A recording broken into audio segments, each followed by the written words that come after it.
Вчера прочетах едно нещо, което много ми хареса. На кутиите от твоят бюлетен трябвало да пише: внимание, не е подходящи са мустаци. Или не прикривам мустаци.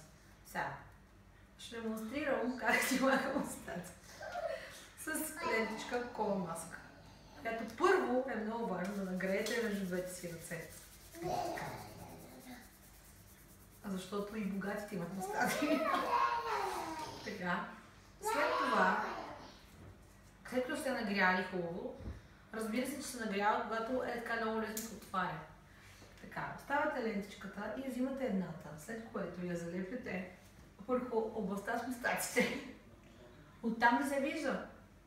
Как мислиш, че някой вижда, че си маха мустаците от толкова далече? Така.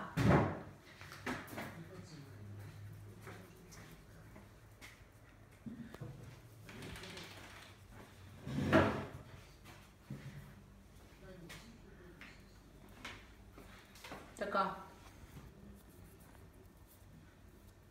Така. Искаш ли ми я дръпнеш, бе? Ай така, можеш ли да я дръпнеш рязко? Моля те. Е, как си дръпна сама лентичка?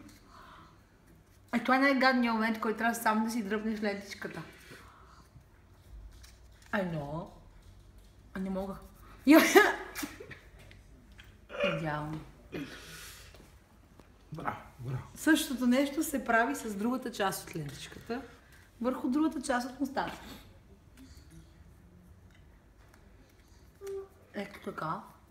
В една посока. Най-гадното нещо е, че човек да си махнете мустаците и излизат пъпки тук в тази област.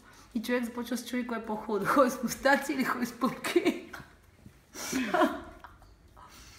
Едно, две, три. Професионално изпълнение.